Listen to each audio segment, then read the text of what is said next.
I kind of have a type with big men. All right. All right. All right. Sorry for the delay. Yeah, On man, the we're all ep- over the place lately. It's been a busy couple days. Yeah, the world's burning, as we knew it would be. As we said, game design is hell. I don't know what else you can add to that, Miriam. Yeah, I don't know what more I this want to is add to cool. that, to be honest. No, I'm here to talk sports, not video games right now. so- Oh, God, yes. And we have so many sports to talk here at Totally Offside. Potentially something else in the coming months, Nathan. Potentially our own sponsor, us. Yes. So we may have a rebrand coming. It's sort of a preemptive strike to fortify ourselves against any Yes. criminal action. No, there is another podcast with a similar name. I'm not going to shout them out. And No, they don't get a shout out.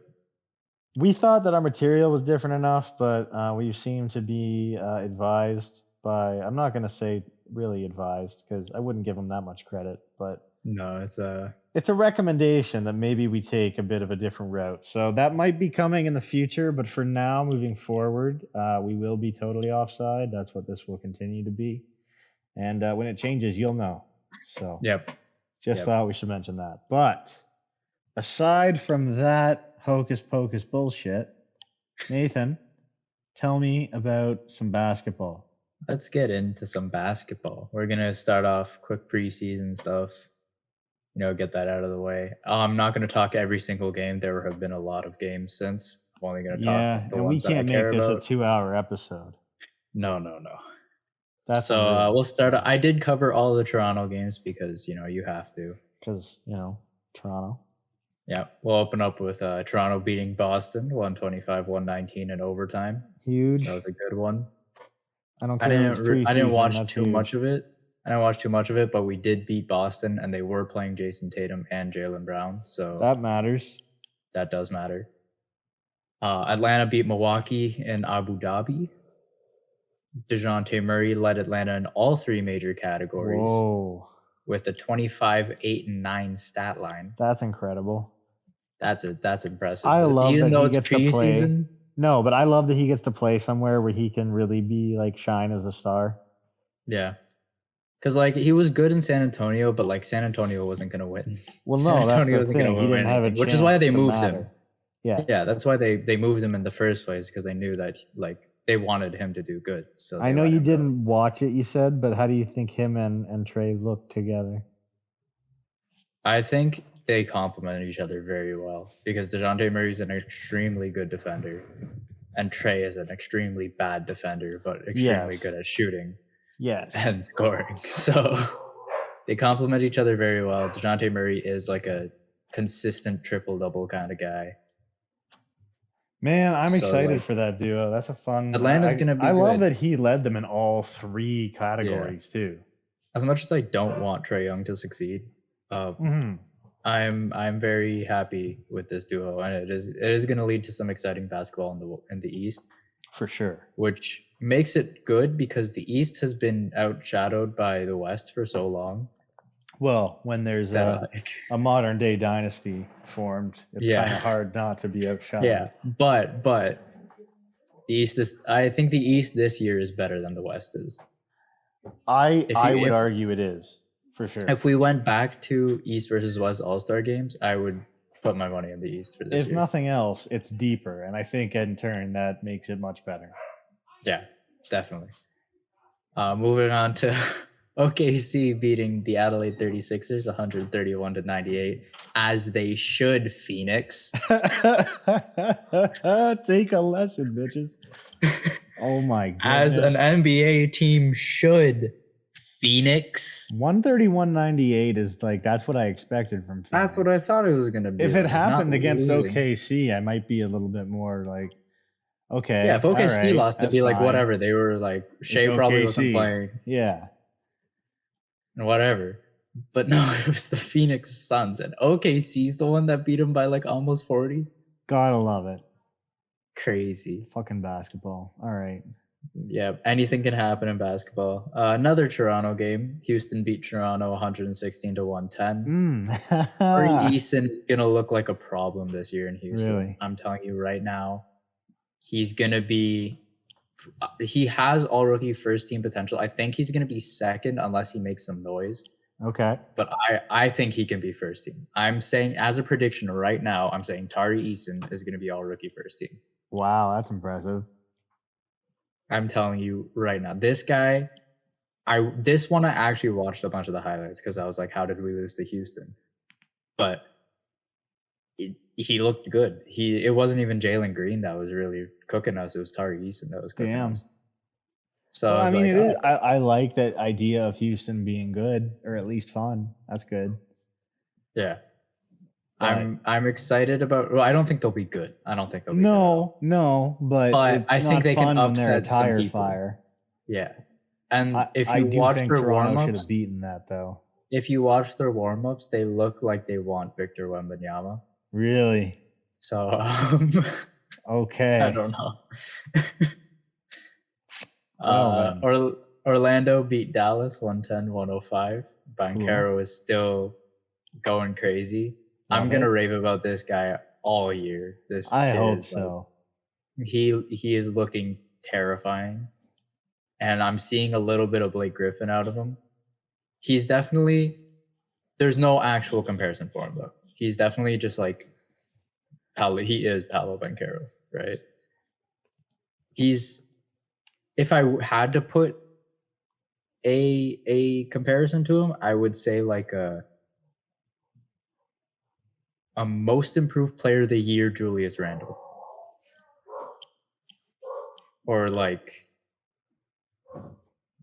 a solid, like super solid Blake Griffin. Trying to find That's some about all I got. highlights really quick. Okay. All right. 19 points, 2 threes, 5 rebounds. Is that it? Sounded right? 4 Yeah. days ago. If he wants to get to the basket, he gets to the basket. Well, that much I can believe. He looks like a freak. You're I can't going lie down. about that Bring part. it. Gotcha. God. I'm coming. Calm down. Oh, I don't want to see. There you go. Oh my God. Oh wow. What a move. Yeah, you're right. You can't stop him. He just No. he gets there. He's smooth too. Oh my God, the pump fake and then the pass, that was smooth. All right. I got to watch more of that later. I can't lie to you. Yeah, I'm excited about Banchero. I think he's going to be rookie of the year this year. I would imagine. He was the first overall pick, and he Yeah. proved that he belonged at the first overall spot. Yeah, he clearly looked head and shoulders above. Speaking of guys who should have been at the first overall spot, actually he didn't play, but Atlanta beat Milwaukee again, 118-109. Giannis didn't play. Chris didn't play. But Trae Young went crazy. 7 for 9 from 3, 31 points. That's pretty smooth. That's That's that's impressive. some good shooting right there. That's some damn good shooting. I didn't watch the game, but I guarantee you one of them was from like 40 feet or more. Had to be. Had to be. It's Trae Young. He's the kind of guy that would pull up from the logo and not bat an eye. Whether he makes it or not. Yeah, he does not care. Chicago beat Toronto 115-98. Again, I didn't watch the game, but honestly, I kind of expect Chicago to beat us in these scenarios, especially DeMar DeRozan probably has something, a little bit of a chip on his shoulder. Yeah, he probably plays better against Toronto. So as much, I would love for him to come back to Toronto. I don't think it's going to happen. That'd be like Josh Donaldson going back to the Blue Jays. That's just... Yeah. But Kyle Lowry's coming back, so it's fine. Hopefully, we need to get that booty back in the stadium, and that's all we need. Oh, yeah. Thickest man in the NBA. There's another Orlando game. They beat Memphis 109-105. Desmond Bane dropped 33 points on 61% shooting. And Paolo Banchero put up 17 and 9 on 66% shooting. Gotta love it.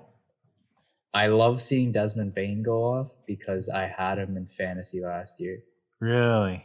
It just made me so happy because he would just go off like every other night. And I was like, that's my boy. Oh, I fuck. picked him because I was like, he could be decent. And turns out he was great. Love it. I also picked Josh Giddey with like the third last pick last year. Really? And everyone was like, you're crazy. And he went off last year. That feels like such a steal.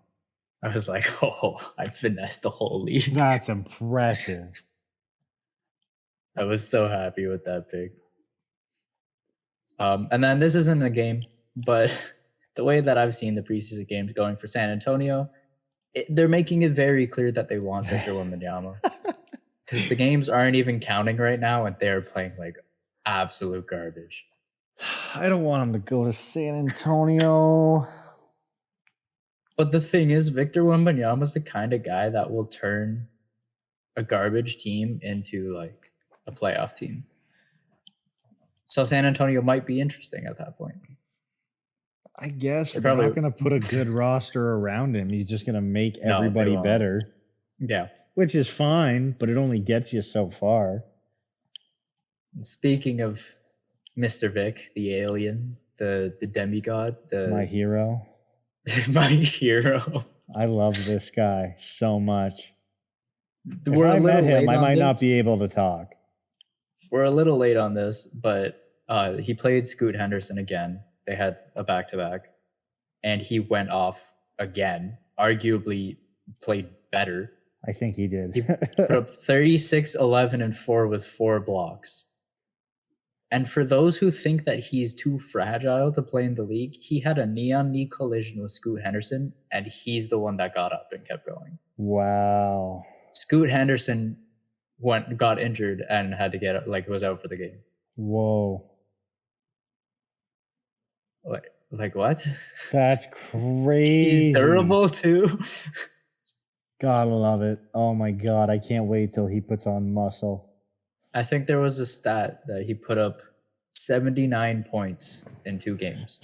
Whoa. That's Yeah. impressive, dude. In 2 games, he put up 79 points. Wow. And that's like what one man did that. Or not even man, he's a boy still. We're older than him, aren't we? We are. Yeah. He's 18. Yeah. He's 18 right now. Yeah. I have memories older than he is. He is 18 years old, 7'5" with an 8-foot wingspan and a 10-foot standing reach. He can touch the rim without jumping. A 10-foot standing reach doesn't I don't think even 2K lets you do that, right? I don't know. That's not you can't build that. No, that's crazy. It's like Shohei Ohtani. MLB had to change the way they allowed you to use players. Like,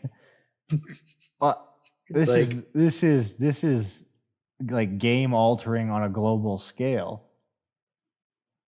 Victor Wembanyama is a my player. He's better. He's better than a my player. He's just a created player. He's not gonna even a make my them player. raise like the player overalls in 2K to like 110, like 110 or something. Like I don't know. You're gonna have to go back to the Shaq 100 overall. Yeah, like Victor wow. Wembanyama 100 overall coming into the league. This man That'd wins be Rookie of the Year, so- averaging 20 and 10. If you're lucky. if he goes easy on you, Yeah. he'll average 20 and 10. Man has like 40-20 potential. I'm not joking. He's literally Will Chamberlain. He is, dude. Reincarnated. Yeah, he'll guess get. both I is guarantee you, he's got a 40-20 game with like 6 blocks. 3 years into the league. I don't know what his career highs are in France, but they're probably kind of absurd.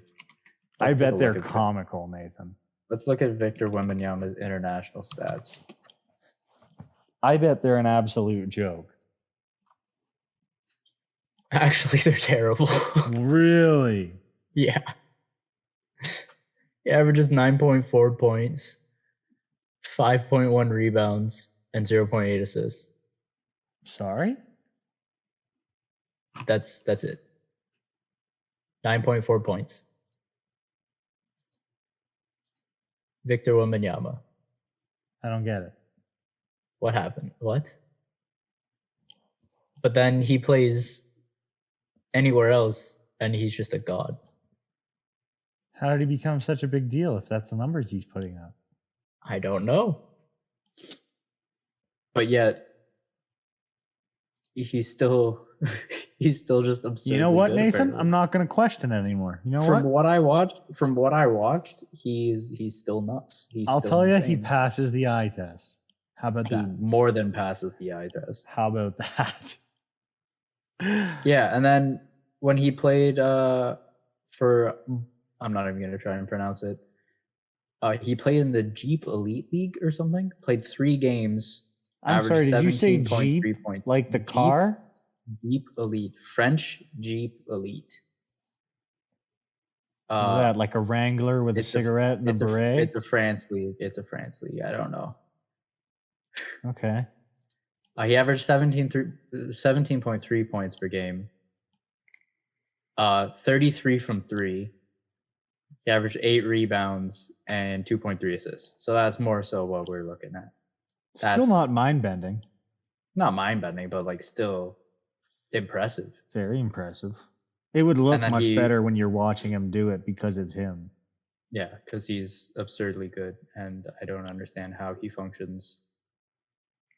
I don't understand how he moves the way he does. He impresses me the way like Andre the Giant impresses me. Like I don't know how you came to be physically. And I don't know how you've made it longer than like 10 years into your life. Because like aside from just what must be like pain of growing and pain of living, like I don't know, man. Like I just feel like you're a big target for a lot of shit. You know what I mean? Like I'm small. I'm chubby, but I'm small. I can scurry away. I can get under stuff. I don't know. Victor Wembanyama's not hiding from anybody anywhere. He just steps over whatever he has to get around. I guess, yeah. This man probably breathes like a different type of oxygen than we do. It's probably not good air up there. Yeah, at the altitude. He feels the rain first for sure. He definitely gets wet before anybody else. There's probably like a solid like 2-3 second interval from when the first drop hits his head to when it hits the average. And I'm not good at math, and I don't know how fast rain falls, but I'm willing to bet that it's going to take a long time for it to get to me if I'm standing next to him. Yeah, it probably there are probably ice crystals that form on his head from how high up he's standing. He's got to wear those helmets people wear at hockey games, and then a goal scorer, the red light goes off. Yeah, he's got to wear one of those so planes don't crash. So the planes don't hit him. That's exactly what it is. God, if if he climbed Mount Everest, he'd be the tallest. He would be the highest person that's ever been on Earth. Yeah. Nobody would be able to, unless somebody goes up there with a fucking 10-foot step ladder. They're not beating him. He's gonna go up and physically patch the ozone layer. He could.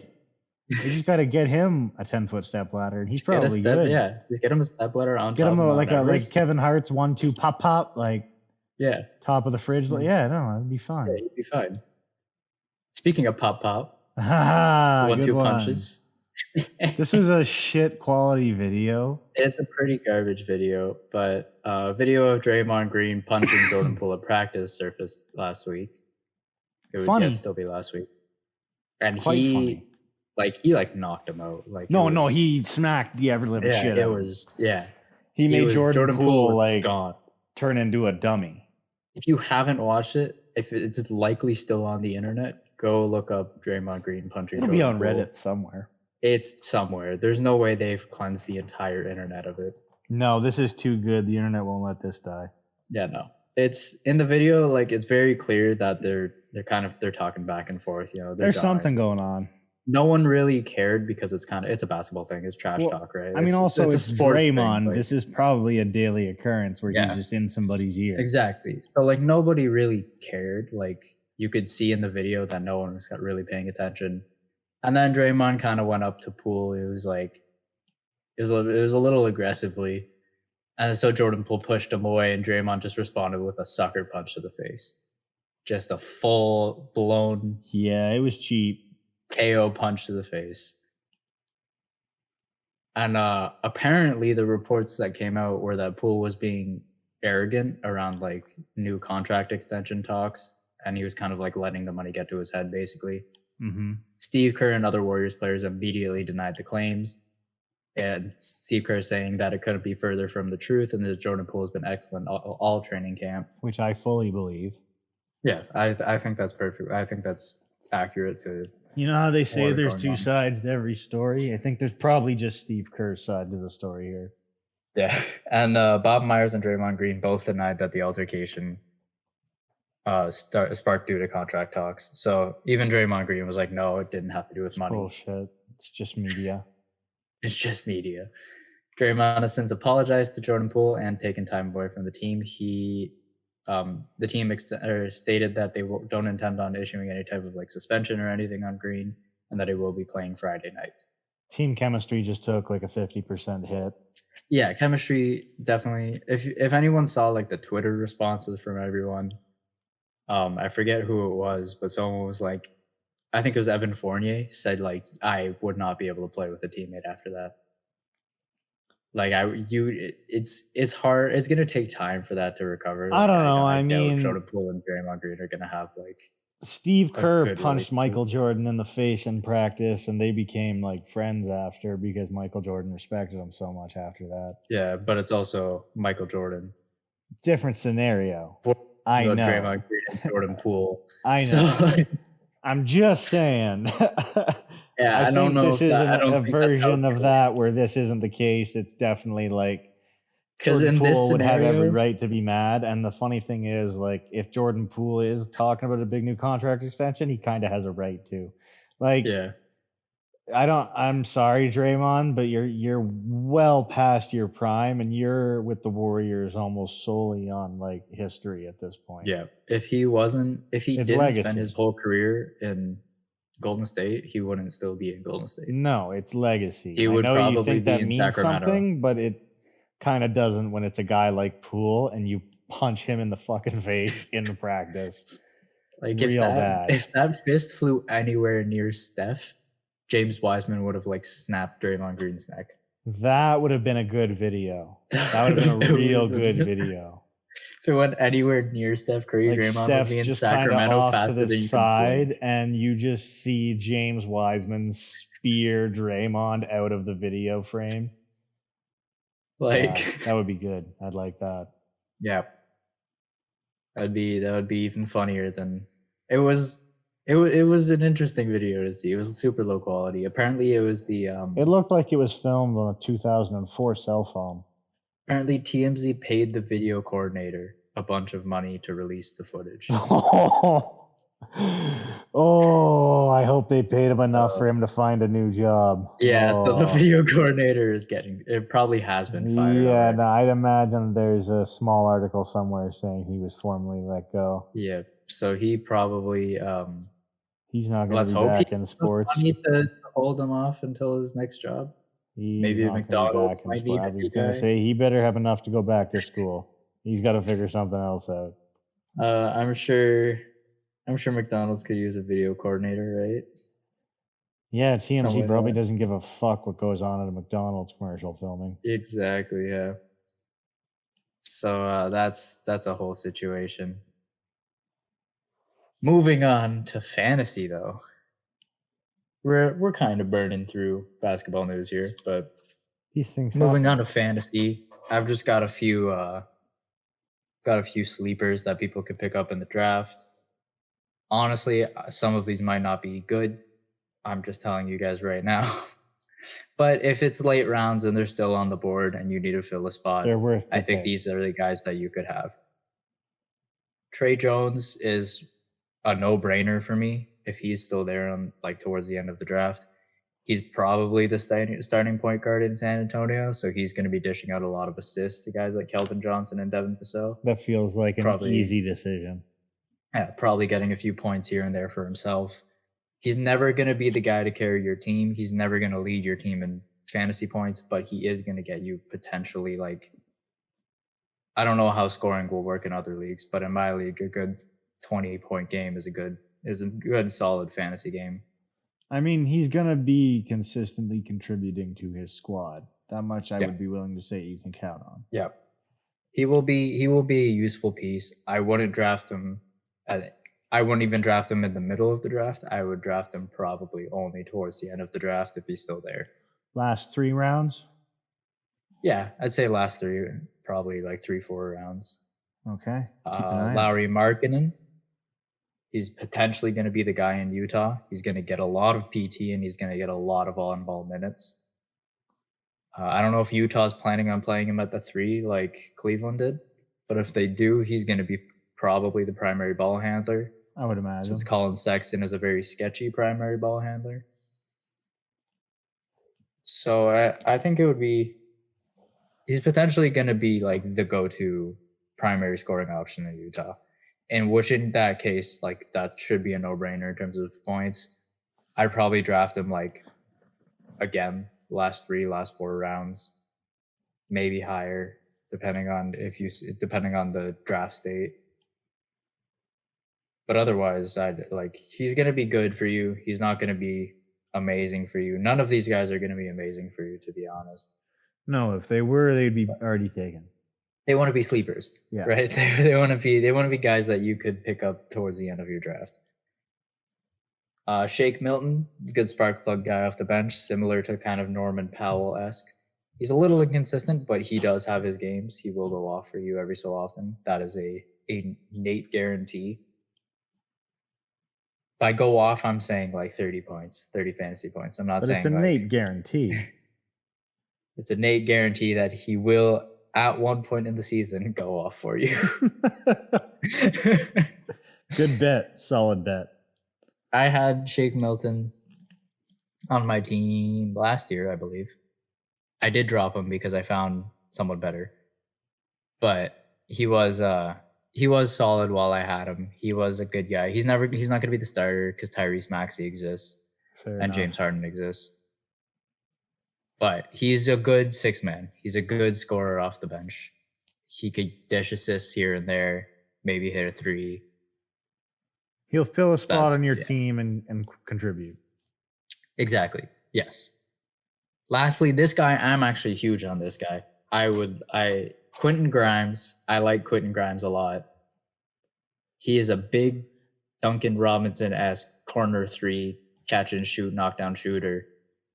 But he won't get many shots, but he will make the shots he gets. Good enough. So he won't lose points because he misses the shots. But you can't rely on him to make them. No, he just won't get a lot of points for you. So that's fine. I mean, 3s are valuable in fantasy. I think 3s are normal on base fantasy. 3s are valued at like 2 points. So if he sinks, I don't know, 3-4 threes, doesn't miss. Decent that's points. That's a decent amount of points. And then you get points for every point he puts up. So 12 points. There you go. You're getting probably around 20 points out of Quentin Grimes. Lastly, you all thought we were going to forget about it because we didn't talk about it at the beginning. There's another episode of Jersey Talk. Jersey Talk. Jersey Talk. I thought this one was a fucking joke. This one, okay, you know how I said that Detroit looked like a swim team? No, dude, this is like rec league shit. This is more of a swim team. This is ridiculous. For those who haven't seen Minnesota's new jerseys, I think they're their city jerseys for this year. Jesus Christ. Even if they relate to some artist in Minnesota, even if they relate to a building in Minnesota or a district of Minnesota or whatever. Nobody wants to see that. They're so bad. Oh, yeah. They're not good at all. They're terrible. No, literally, when you sent me that picture on Instagram, I was like, oh, look, Jess, like, we make fun of jerseys and look at this joke. Like, no, that's real. That's a thing. That's a real jersey. That is a real jersey. Good God. That is an actual jersey. That looks like something you'd find at like a knockoff off-brand sports store. If the stripes were on the side and they weren't going through the middle, I think they wouldn't be that bad. Might help. I still wouldn't like them. I still wouldn't like them either. The font's pretty bad. The font is their normal Minnesota font, I'm pretty sure, but it just doesn't look good. It does not look good on that jersey. It looks too small. Yeah, man. I don't know what it is, but there's something up with that that's just really off-putting to my eyes. good at all. And it's It not going to hurt. look better on a player either, I don't think. No, Like, it it won't won't. look nice Because on the floor. in the photo I sent you, there's a guy wearing it too. Yeah, And it still doesn't look good. real bad. It's terrible. Minnesota. Nobody is rising to the occasion to our Honestly, challenge to just make any half-decent jersey. I think this goes above Cleveland and Utah. We should make a tier list later. We'll do a tier list. One of these episodes, I'm going to make a tier list of all the jerseys that got released this year. And this is probably towards the bottom. This is an F tier. It's above Cleveland. It's above Utah because at least it has something going on. The something going on isn't good, but it has something going on. I think I'd rather the Cleveland jersey. Like that one I can look at and not feel uncomfortable.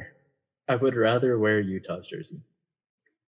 Really? To be honest. Yeah, I think I might. Now that it's yeah, I think you're right, dude. I would rather wear Utah's jersey, but I think through the values that we consider the most when judging jerseys, this does beat out Utah and Cleveland because it's technically not boring. It's just not good. I think it loses extra points for being. It loses points because it's ugly, because it's terrible.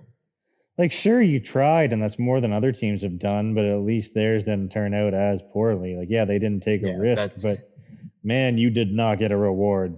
No, not at all. Yeah, that's good old times in the jersey department. Never a good time. Never a good time. One day someone's gonna release a jersey and I'm gonna be like, this is the most beautiful jersey I've ever seen. And I just want to be impressed one time. One time and I just want one jersey that I'm like, yep, I want to buy one of those. Exactly. I haven't enjoyed a jersey since like the Chicago White Sox, Arizona Diamondbacks City Connect jerseys came out. And I know that's not that long ago, but it's longer than it should be, God damn it. I haven't since Memphis released, I think it was a 2020 statement jersey. Let me confirm this real quick. I can't spell statement. That's okay. Nope, not statement. Why can't I say statement? Statement. Yeah. Statement.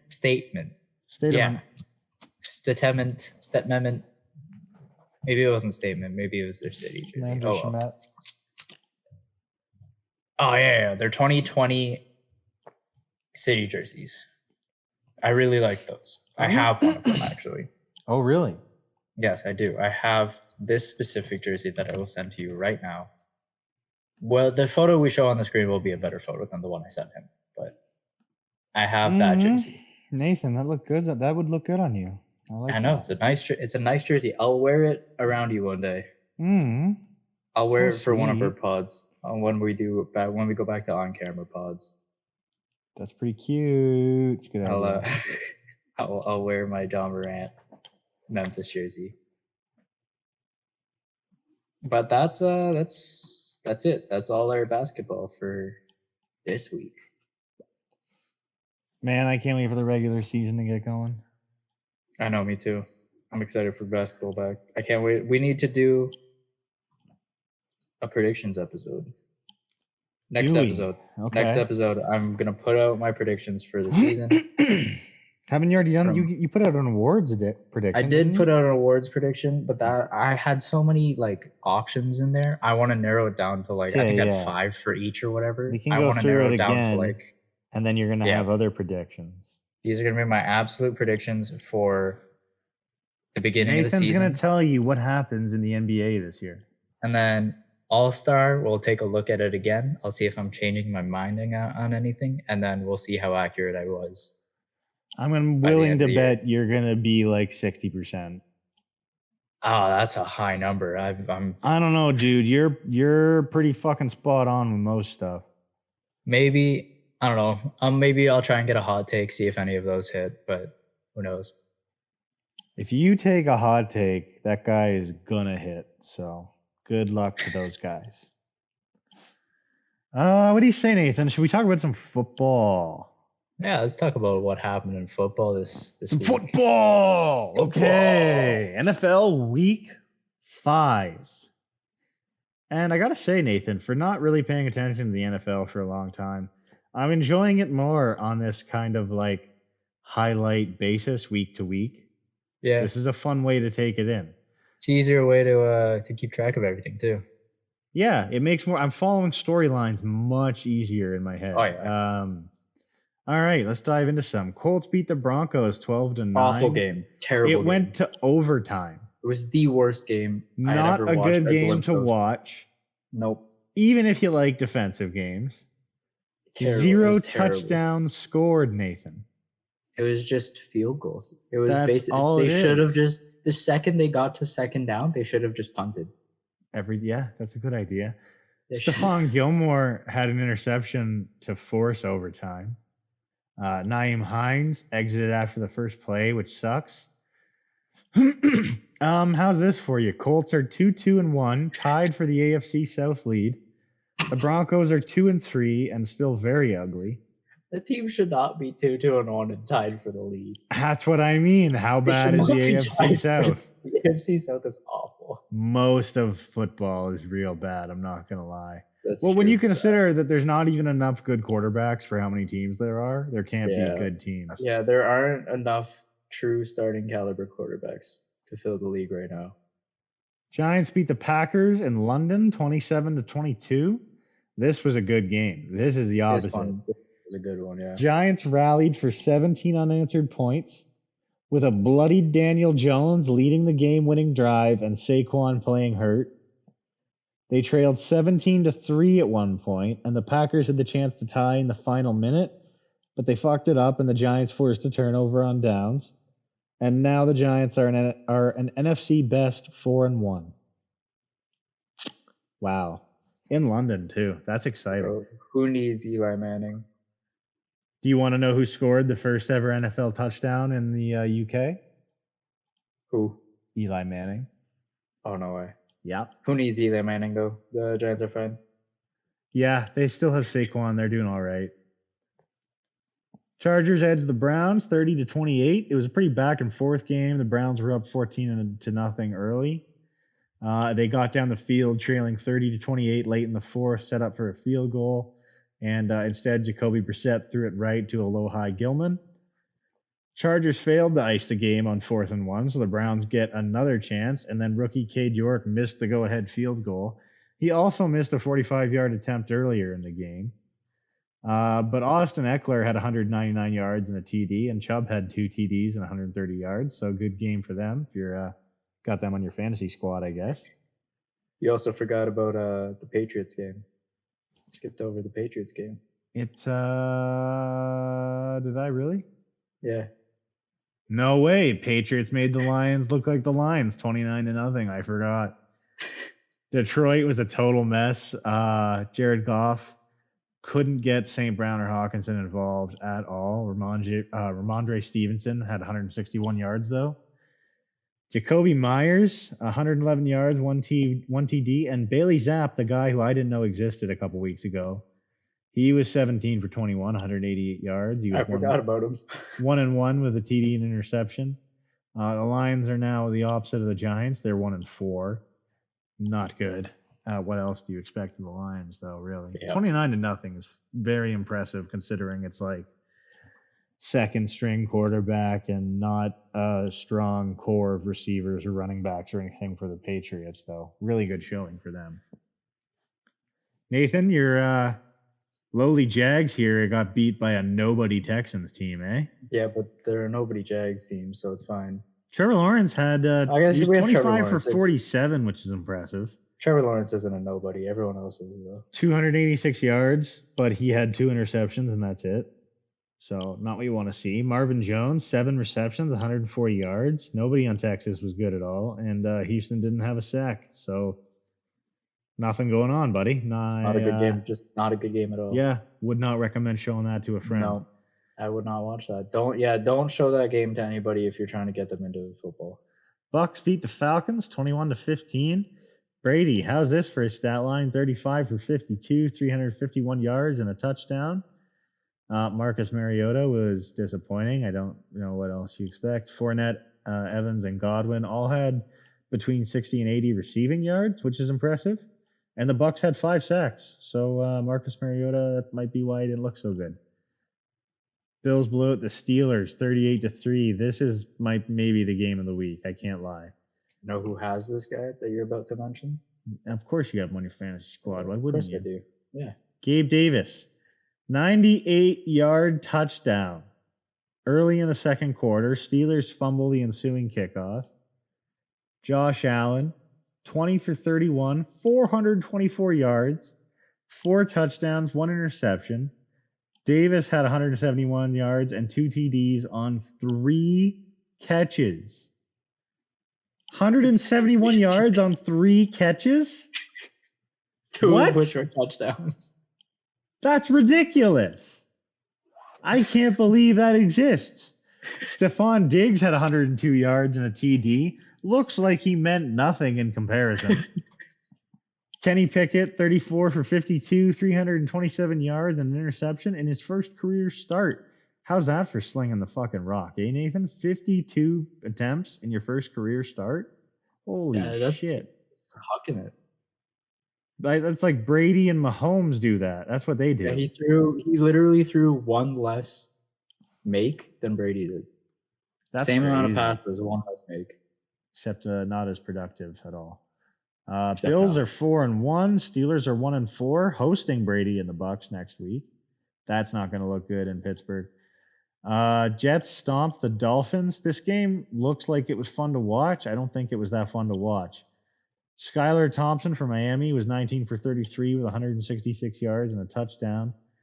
Raheem Mostert had 18 carries, 113 yards and a score. Zach Wilson, not an impressive stat line, 14 for 21, 210 yards. Breece Hall and Michael Carter had 97 and 21 yards respectively and 1 and 2 touchdowns respectively. So that's where a lot of your offense came from. Yeah, I also have Breece Hall on my team. Of course you do. Braxton Berrios and Zach Wilson also had rushing TDs. So a lot happened on the ground. I did notice Zach Wilson's rushing TD was from the 1-yard line. So you know what's funny about all these things, though? I keep telling you I have all these guys on my team, yet I'm literally the worst team in the league. That's crazy, dude. Yep. Because I only talk about highlight players. Yep.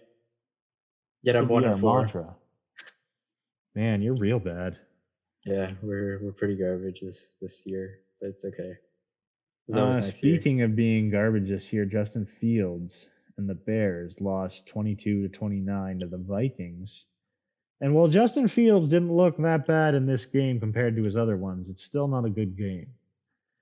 15 for 21 are both more than I think we've seen yet this year from him. 208 yards and a score. Fields also rushed 8 times for 47 yards, and he was the Bears' leading rusher this game. So I don't know how he even scored 22 points. Kirk Cousins, on the other hand, 32 for 41, 296 yards, and he was 1-1. Dalvin Cook, 18 rushes, 94 yards, and 2 scores. Justin Jefferson, 12 receptions for 154 yards. And how's this for a day, Nathan? Jalen Reagor, 1 reception, 1 score, 1 yard. Look at that. Oh, counting when it matters. Little triple ones. Yep. Titans beat the Commanders 21-17. Derrick Henry was good. Few receptions the Titan receivers got, they put up decent yards. Carson Wentz was 25 for 38 with 359 yards, 2 scores and a turnover. An interception, my bad. And Diami Brown, this is a great stat line. 2 receptions, 105 yards, and 2 touchdowns. Damn. Good name, too, eh? Diami Brown? Yeah, what a name. Great name. Saints beat the Seahawks 39-32. Gino, my man, 16 for 25, but 268 yards and 3 scores. There you go. Kenny Walker III had 8 receptions for 88 yards and a score. Tyler Lockett and DK Metcalf were both fantastic. And Taysom Hill had 9 carries for 112 yards and 3 touchdowns. Was also 1-for-1 throwing with a 22-yard touchdown. How's that for you? Little special play over there. Yeah, that's impressive. 49ers walloped the shit out of the Panthers, which in turn got their head coach bit more time in the day for his hobbies. Set 37-15 final score. Jimmy G was 18 for 30, 253 yards, 2 touchdowns. Jeffrey Wilson had 17 carries for 120 yards and a score. Eagles beat the Cardinals. This was a good game. This was on Canadian Thanksgiving. I know because my cousin and my uncle were watching it on my cousin's phone at the dinner table. Eagles remain undefeated, the only team undefeated, 5-0. Cards missed the game-tying field goal, and the Eagles were limited to a field goal in their final drive, tied at 17, but it was enough to win. Jalen Hurts had 2 rushing TDs. Kyler Murray was 28 for 42 with 250 yards, a touchdown and an interception. And the Eagles will be home on prime time next Sunday. It's probably a game you're going to want to watch. Cowboys went over the Rams 22-10. The Cowboys are 4-1 now, 4-0 since Dak got injured, for what that's worth. 75-yard Cooper Kupp TD was the only big play allowed by the Cowboys all game, and LA's last 2 drives ended in turnovers. So just an ugly game for the Rams. Ravens edged the Bengals 19-17, game-winning field goal from the old man Justin Tucker. Bengals offense showed up early in the fourth, but they left way too much time for the Ravens. And the Ravens bounced back. They now lead the AFC North on their own at 3-2, which is depressing. And the Bengals dropped to 2-3. There's only 5 games, so there aren't too many different combinations that you could have. No, I know, but it's like 5-0, 4-1, 3-2, and then the opposite. If you're leading anything less, that's real bad. That's true. And then last night, or not last night, I guess Monday night, we didn't talk about it. We weren't going to get to talk about it, my bad, but I'm glad we do. Chiefs beat the Raiders 30-29. Derek Carr's 19 for 30 with 241 yards, 2 scores. Josh Jacobs, though, 21 carries, 154 yards, and a score. And Mahomes, 29 for 43 with almost 300 yards, 4 touchdowns. Also 4 rushes for 28 yards. Look at him go. 2 sacks for Max Crosby once again. I feel like that guy's going to set sack records for sure. And most importantly, Devontae Adams, 3 receptions, 24 yards, 2 scores though, and 1 misdemeanor assault charge. Pretty good night for pushing him. a cameraman. Was that what he was? He looked like he was running with like a coat rack. I couldn't tell what the hell he had in his hands. He got the assault charge for shoving a cameraman. Yeah, he's walking off the field. I don't know if it's after the game or what it was. And the camera's kind of in his face. And then another camera behind him, you can see in a different video, there's a guy who's holding something in his hands. Like I said, it looks like a coat rack. I don't know if it's a camera stand or something. He runs in front of him, and he was like a credentialed member of the media. And Devontae Adams just kind of shoved him out of the way. I don't know if he thought he was running at him or like he got hit on the head or what happened. Yeah, and the guy kind of fell into the edge of the walkout tunnel, went to the hospital, and ended up pressing charges. Apparently the fan who got absolutely rocked by Bobby Wagner. Yeah, he got a concussion. Oh, really? Yeah, but I don't feel bad about that one because he deserved that one. Yeah, he deserved that one. That one's okay. But if you're a credentialed member of the media, maybe don't like try to cut between a player and the tunnel. Cut him off. Yeah, that's a bad idea. But also, like you shouldn't be fucking thrown by a professional athlete on the concrete. That's probably not worthy. No. But other than that, real good game. So that's week 5. Bit of NFL news. Cole Beasley retiring. He's 33, and I didn't know this, but he signed with Tampa last month. He had 4 catches in 2 games. That's why he didn't know about that. He's an 11-year vet, which is impressive. And this is really impressive. 5,726 career yards and 34 career touchdowns. So pretty good. Obviously played with the Cowboys for a long time, but most notably known for his time with the Bills. I'm sure he's going to find work, doing whatever he wants. From all accounts I've ever heard, Cole Beasley's a pretty solid guy, pretty smart guy. Good interview, probably a good reporter or highlight guy or something if he wanted it. But I think he just said he wanted to go be a dad and hang out with his family. So That's fair. Can't congratulations blame on an him. excellent career. Browns acquired Deion James from Atlanta. They've got a late round pick going the other way. I never get football trade value because a late round pick, I feel like this guy's worth more Yeah. than that. He's I feel like 27. for sure. He spent 7 seasons in Atlanta almost. He was a Pro Bowler early in his career. He had a strong 2020. He took a step back in 21, and he hasn't played yet due to injury, which I guess is where a lot of that It's value probably gets worth that, negated. yeah. He's on a 4-year, $57 million deal. I don't exactly know where he is in that. I don't know if that's what's left or not. But Cleveland's defense needs everybody they can get. So, frankly, I think you give up whatever you have to almost for defensive additions. NFL sexiest list, Myles Garrett's there, but having just total the Porsche, that might be a precarious scenario. So that is indeed a precarious scenario. definitely all the defensive help that you can get would be good. Giants signed Landon Collins. Speaking of defensive help, he's a safety linebacker. He's 28, and he spent the first 4 seasons of his career in New York. He was a 3-time Pro Bowler with the Giants, but he signed a big deal in Washington and couldn't live up to it. He was released in March. He finished 3rd in Defensive Player of the Year in 2016, though. So they're taking a flyer on a guy they have some history with. I'd like to see him pan out back in New York. And as I said earlier, Panthers fired Matt Rule after they lost ugly to San Francisco and are now 1-4. Never really worked out for Matt Rule. Don't really know what else to say about that. It was just never really that good. Moving on to some college football. This is exciting. You got to watch a Turn some highlight. heads. Israel Abanikanda, great name. Terrific name. Running back for Pittsburgh. 320 yards, and how the hell are you? 6 touchdowns. 45-29 win over Virginia Tech. He had 36 carries for 8.9 yards per carry, which, if you're not a football fan, that's not exactly casual. That's almost a full first down. No, just give him the ball and give us 2 downs. We'll get a first down. Don't worry. 4 touchdowns in the second half alone. Holy shit. It was actually a 2-point game early in the 4th, and it finished 45-29.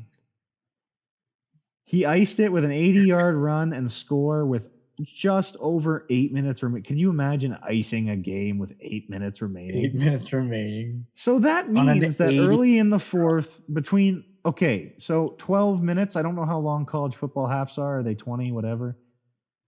There's 8 minutes left. I'm assuming in 12 minutes. It went from being a 2-point game, I'm assuming hovering around 29, to them being up 45-29. So he just ran all over them. He now has 830 yards, 12 touchdowns through 6 games, and he had a bad week last week. He's averaging 2 touchdowns a game. Yeah. A game. But he made up for 3 games with this one in that statistic. That's crazy. He put up over half of his season yardage in this game. That's wild. That is nuts. That's absurd. And since then, I've seen more highlight reels of him in another game. So the guy is turning heads. Speaking of turning heads, maybe away from you. Yeah, Nathan. The Texas Longhorns obliterate the Sooners 49-0. How do you not even get a field goal? What is your program? Just nothing. I haven't heard of the Sooners. Nothing. Like, what is this? It's their 3rd consecutive loss. Your playoffs are done, my friend. That's it. They're done. It's over. There's no more. They're going to be playing in like the. You're over against your conference so far. They're going to be playing in.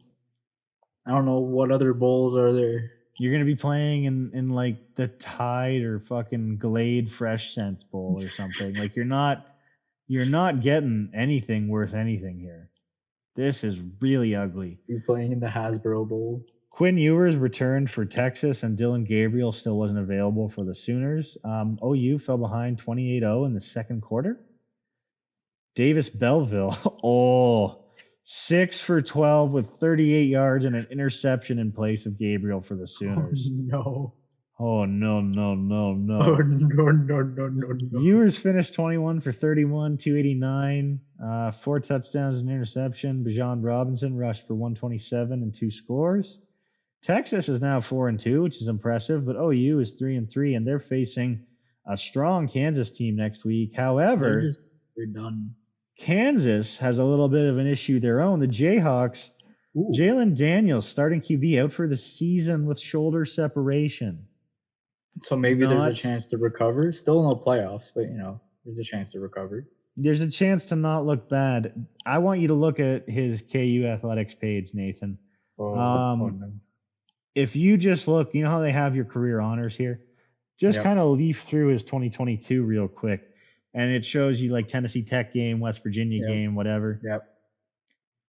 In the West Virginia game, he completed 18 of 29 passes for 219 yards and 3 touchdowns. He completed a pass to 8 different receivers, 40-yard passing completion for the game long. Led the team with 85 rushing yards on 12 carries, averaging 7.1 yards per rush. That's nuts. That's nice. Put up over 300 all-purpose yards. A lot of scores. That's really impressive. And he looks good in all of these games. Even at the TCU game where he's injured. Threw for 89 yards, 5 of 10 passing, rushed 7 times for 6 yards. Not great. He gets injured. I don't know how early it was. But, that's the only bad game out of all of these. Yeah. So, big hit for Kansas. Kansas is doing well so far this season. I'm not really sure what their backup options are looking like. I do hope that Kansas does well. I think I'm evolving into a Kansas fan. I don't know, for basketball, for football, a little bit of both. I'll keep you updated on college basketball then this year. Yeah, I think I'm vibing with the Jayhawks. So, and now we get to talk a little bit of playoff baseball. Unfortunately, I've been putting it off. This is kind of the first time since the tragedy of 2022 that I have really been able to, or even attempted to talk about this. So there may be tears. Who knows? There will be. Potentially 8 of them. We're going to start with the wild card round. Padres beat the Mets in 3. It was the only series that wasn't a sweep. I don't know how I feel about that yet with the new playoff format. It was an excellent series. I meant to go get highlights for these, and I forgot and kind of recapped them. But Scherzer got roughed up in Game 1, I know. And then Game 3 was a tight battle, and it was a really good game. I was kind of watching it on and off, but I had family around. Cleveland sweeps Tampa Bay, as I had predicted and hoped. The Phillies swept the Cardinals, which I would have liked a little more St. Louis magic out of this year, not going to lie. Speaking of magic, Mariners sweep the Jays. I don't know what happened. Game 2 was a rough one. My friend, it was 8-1. Game 2, yeah. There was a 99% win percentage for the Blue Jays. Yep. And they fucking blew it. Yep. Blew an 8-1 lead at home. 10-9 loss. And it sucks because at the end of the day, what their year ultimately boils down to is they were 1 win better than last year. They had an underwhelming trade deadline. They made the wild card at home, which was impressive. And then they got swept by the Mariners. So, yeah. I aside from individual performances, aside from anything, that's essentially all this boils down to. And it's hard to help the Shohei argument too. No, it does not. It does not at all. Yeah. Although maybe this encourages you to take a look at the fact that, okay, we're farther away than we thought. Can I spin it that way? Maybe. Because from what you saw, you need these old veterans to be more efficient and usage clearly isn't it because they were used efficiently and it didn't work. I think you need to stop trying to get these reclamation projects. I think you do need to go out and solidify your depth. Yeah. And Also didn't lefties help and the, starting rotation are necessary because right now you have essentially 4 starting pitchers and one of them is Yusei Kikuchi. And that's not going to cut it. It also didn't help that George Springer went down with a potential concussion. No, but by next season he'll be all right. Towards that. Yeah, that was an ugly play, Bo That and George. From that point on, it was pretty much determined that we were losing that game. It tied it up, but in the hearts and the minds of everybody watching and participating, it was a lead at that point in the other direction. Yeah. And I'm not going to fault either of those guys. I mean, I'm really not going to point blame here anywhere. It's the Mariners' magic this year. We had it in 15 and 16, sort of, kind of, and they have it this year, I guess. So I'm rooting for the Astros for the first time in my life right now. But after this series, I'll never do that again. So we're not worried about that right now. I don't know. I think that I'm worried that they're going to make trades this offseason that I don't agree with, and all of a sudden this window is going to be no longer as open as I thought it was, because I'm willing to bet there's a 90% chance Danny Jansen isn't back next year, with Gabby Moreno and Kirk doing what they are and being who they are. I don't think that Jansen has a space. Now, saying that, I hope I'm wrong, because if Danny can continue to do what he did this year and just stay healthy, he will be arguably the best catcher in at least the American League. I wish he figured it out 3 years ago, but that's not how it works in baseball. Unfortunately. So wherever he ends up going, I think we're going to get a good return for him. Whether that's major league or prospects, I don't know. I would think it'd be smart if you went and got a rotation or a bullpen arm or maybe one of each for him.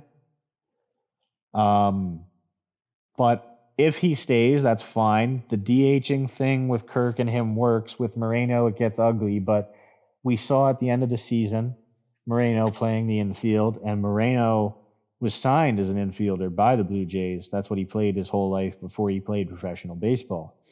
So we think he can do it. Whether they want him to or not is a different story. You generally want catchers to have all the catching time they can. That's true. So that's going to be tricky. There's word that some people want the outfield sorted out. One of Lourdes and Teoscar have to go so they can pay the other. And frankly, I don't like that. I get the Jays like to use their DH as a rotating spot to give guys rest days, but what I see is Lourdes is a full-time DH because his strength is hitting. And this year he hit 300 with not a lot of power. But if you give him, I don't know how open to it he is, but if you give him full-time batting duties, I think it gives him all the more time to be that much more productive at the plate. And he's such a streaky hitter. It changed this year. He became a lot more consistent. I think if you give him all the time to hit, I think he can take the next step and become a consistent 300 hitter and work on getting that power back. And then you have an outfield spot option, which is where you can go spend some serious money or start playing some of your young guys more if you want, whatever you choose to do. And then once if you do that and don't make any trades and just move those guys and now you have a new hole, I think you've already got yourself a repeat squad this year that can do it. Go spend the money to upgrade the rotation, the bullpen, and another bat position, and then see where your depth is from there. And if you think you can get away with trading Danny Jansen, do it, or maybe wait till the deadline. I mean, like that kind of stuff. I don't think that you should push to move any big pieces this year if you're the Jays. I think you should look to add as reasonably as you can and prepare yourself for the moves you have to make if things go right. So I know that's not a very clear answer, but basically, Toronto, if you need a GM, Travis is your guy. You have no idea how many times I've rebuilt the Toronto Blue Jays. Oh my god. If the Toronto Blue Jays need a GM, Hit up Travis. Just Hit let up me be totally like, offside. just let me be like one of the guys who hides in the basement of the Rogers Center with all the computers and the other nerds, and Let him like, be I'll the. do that. I don't even need to be in charge. Let him be the stats guy in Moneyball. Well, no, that's you. Yeah, we're a package if that's the case. Okay, you're the Brad Pitt then. Well, that's I'll be being gracious. I'm more of the Jonah Hill, if we're being honest. Well, but Jonah Hill's the numbers guy. I'm more of like the Wolf of Wall Street. Jonah Hill is the problem. Oh, okay. Or maybe like he's in what is it? Oh shit. He's in Superbad. Yeah, I'm like super Yeah, bad Jonah Superbad, Hill. That's yeah. what I am. Yeah. So Okay. it's not So quite we're, as just, efficient. so we're both Jonah Hill in some aspect. Yeah. Yeah, you're just Okay. a better Jonah Hill. Okay. Well, better person, I guess you could say. Better math guy. The man involved in baseball is probably better than the dirtbag fucking stoner teenager, right? I would imagine. That's fine. We'll figure it out. Anyway, Aroldis Chapman. Aroldis Chapman's left off the Yankees ALDS roster for missing a mandatory workout and having no valid excuse. He's home in Miami now, and he will not be with the team. And it looks like the writing's kind of on the wall, which, I mean, I don't follow the Yankees exclusively or anything, but I didn't really know that was the case from the outside. He's a free agent in a month. And it looks like he's thrown his last pitch for the Yankees, if I'm being honest. It doesn't look like he wants to be there anymore, which I feel bad about. He's looked good his last few outings, and he had a rough season or two here, but I mean, he's a Yankees legend for what it's worth. And not for nothing, he got you Gleyber Torres and then came back. So that's worth something. Yeah, I don't know. This is a weird scenario. I don't think the Yankees are like seriously hurt without having Aroldis Chapman on the roster. But it's a weird situation. It's something to watch. I am excited to see what he does and where he goes in free agency. Because he's such a legacy storied reliever. He's an all-time reliever. He's old, but he's a lefty, and lefties can throw until they don't have an arm anymore if they want to.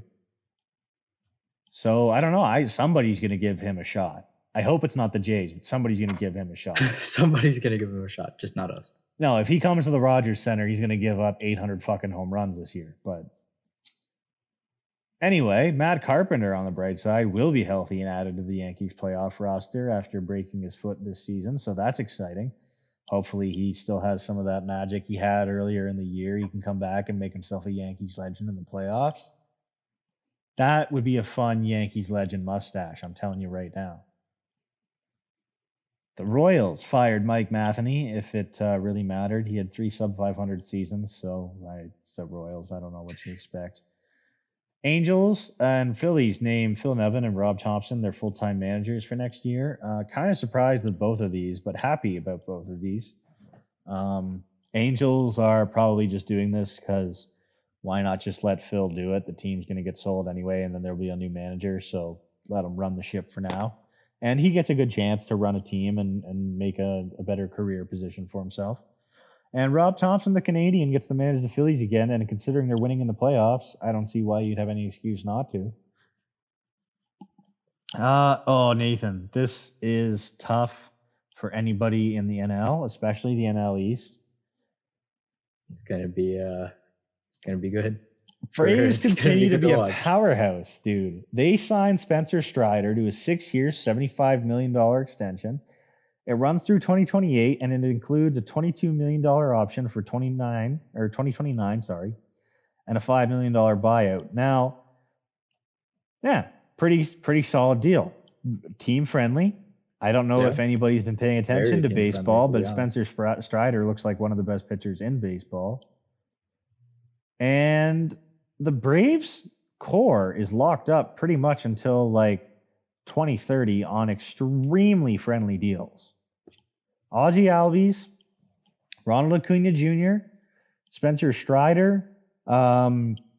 You've got third baseman Austin Riley, Your Von Grissom and your Michael Harris rookies have been signed to big deals as rookies, which is impressive.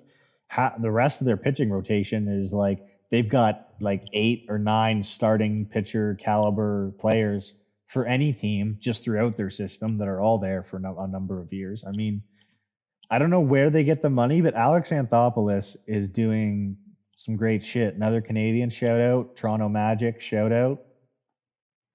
But like, fuck it, man. It calls for AAA batteries. You put AA in there. Like Alex Anthopoulos is like, I don't. Nathan, how do you do this? Witchcraft. Let's take a quick look. Atlanta Braves baseball reference. We're gonna take a look and see their salary table if we can find it. All right.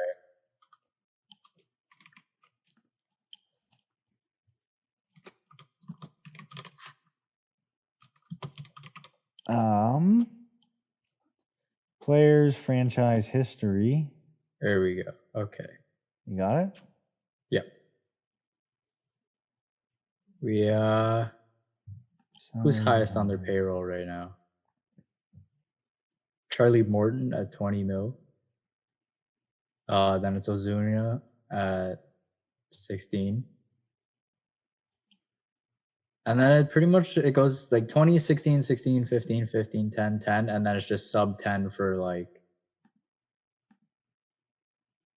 the majority of the roster.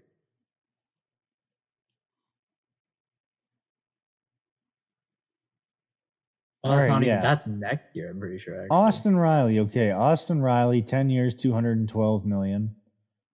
23 to 32 with a 2033 team option. 33 team option, yeah. He's still on 1 year, 4 million for this year. And then after that, Matt Olson, 8 years, 168. Ronald Acuna, 8 years, 100 million. Albies is on 5. Michael Harris is 8 years, 72. Marcelo Zuna is 465. Iglesias 454. Martin's an expiring, yeah. Albies 7 years, 35 million. One of the biggest steals in baseball. Look at there's Jake Odorizzi on a small deal, Eddie Rosario on a relatively small deal, Travis d'Arnaud. Those are some aging guys who are going to expire and give them a bunch more money to spend. And then yeah, everybody else below them is all rookies or on 1 or 2 year deals. So I guess that's how you do it. You just have excellent depth, sign extremely short term deals, and for like the 7 players who matter, you just give as little money as they'll take. Yeah, and just have one of the biggest contract steals in the MLB. And yeah, just have one of the greatest like farm systems and major league rosters in all of baseball. Yeah, no. Yeah, just easy. Yeah, this is way simpler than I thought it was. Wow, my bad. Yeah, and then this is a great one. We gotta start a petition to get pitchers to realize they can't punch stuff.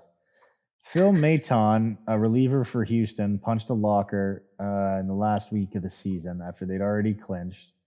After giving up 2 or 3 runs, I think, in like a third of an inning in a nothing game, and is out for the playoffs after getting surgery on his 5th metacarpal on his pinky finger, on his throwing hand. What they need to do is make them be like, you realize that your hands are your livelihood, right? Exactly. Like either pad the lockers or put like a punching do we need bag to lock in you in a padded room when you don't do well? Like what the hell? Wasker and Noah punching, I don't remember if it was the mound or the dugout with his and breaking his hand, missing half the year for the Braves. Like why? You know how valuable that is. That's what I'm saying. Like your hands is what makes you money. Guys have been breaking their hands as pitchers and ruining their careers since baseball began. Like there's number 1 overall Yankees draft prospects who never played professional baseball because they got in a trailer park fight when they were fucking pitching an A ball in their 2nd year after being drafted, broke their hand and never threw again. Like, you know what I mean? Like there's all kinds of guys who are examples. You don't need to do that. Something's that stupid. And it's a nothing game. Go out there and give up 8 runs. It doesn't matter. Like nothing's going to change. They brought you in because they just wanted you to get some work. Fuck it. Like, it doesn't matter. Oh my God. And it's not like it's the end of the world. Phil Maton is not their closer. All right. He's a good reliever. He had 65 appearances this year, but they'll do without him. It's just like now you don't get to play in the playoffs, man. Yeah, now he doesn't get to play, so it's a little rough. Like you did it to yourself. So that sucks. But divisional series update, because we're one game in across the board. I think game 2s are going tonight. Philly leads the Braves 1-0. Boo. Dodgers leads the Padres 1-0. Boo. Yankees lead Cleveland 1-0, and Houston leads the Mariners 1-0. If the Braves and the Padres don't make it, I'm going on record saying I officially don't give a shit about the rest of the playoffs.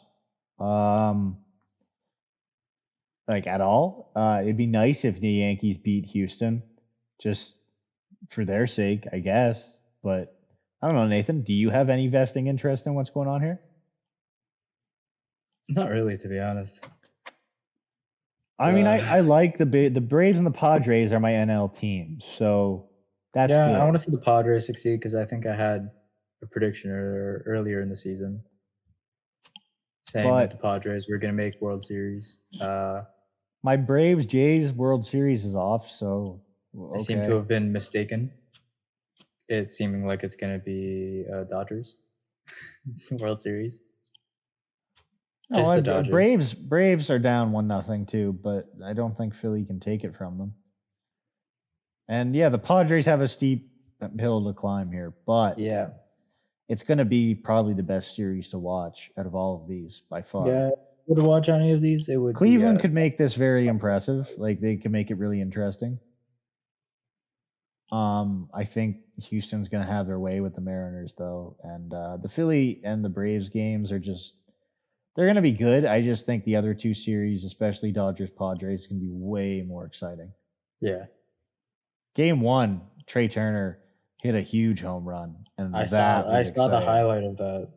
I mean, although Yordan Alvarez walked it off for Houston on the home run, they won 9-8. So it had a little bit of magic going in it apparently, but yeah, I don't know. I mean.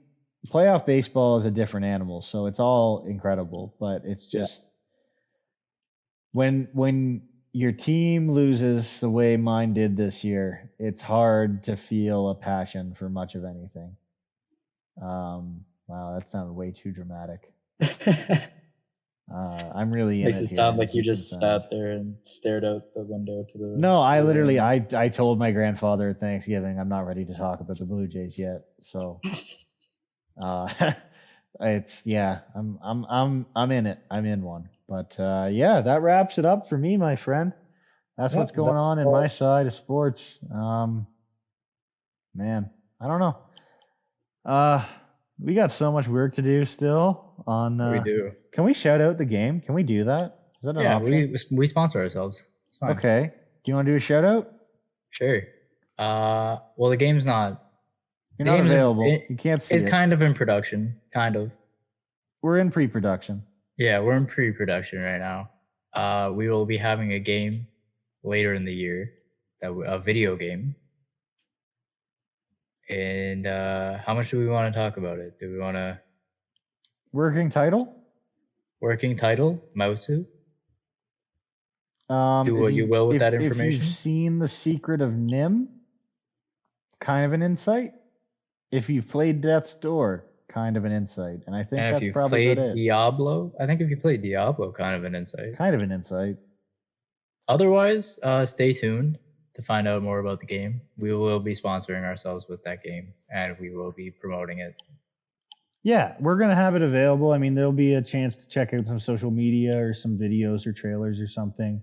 We might link those here. We're going to have, obviously, the game come out and be available at some point. So we're going to pitch that as well. Yeah.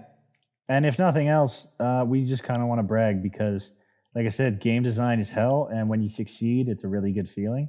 It is a really good feeling, yeah. And this is something that we're hopefully going to be really proud of. We're putting a lot of work into it already. And it's going to hopefully pay off in the end. This is going to be something we want to carry after school. So it's not just going to be a school project that we think is neat. It's going to be something that we take going forward and strive to make a part of our lives and be a part of our careers and so on. So yeah, we're excited to share that project with you as well. But that's it for now on the Totally Offside podcast. like, subscribe, subscribe, comment. tell your friends. Yeah, you could do that too. You could follow us on Twitter at Totally Off Pod. Yeah. If And you stay wanted to tuned do for so. the potential rebrand. Yeah, Well, not drop potential, it is some happening. It is ideas happening. down below. Honestly, Yeah, stay tuned for the inevitable rebrand. inevitable. The inevitable snowman. All However, right. yeah. However, what, Nathan? Finish. However, it will be a good rebrand. It will be a worthy rebrand. Oh, let's not give ourselves too much credit. No, it's gonna be a nice rebrand. It's gonna be solid rebrand. It's I'll gonna give it a be- B minus. It'll be a solid C+ to B rebrand. It's no Totally Offside, but it'll It be is good. not, but it's okay. All right. Well, thank you All for right. listening to the Totally Thank you. Offside podcast.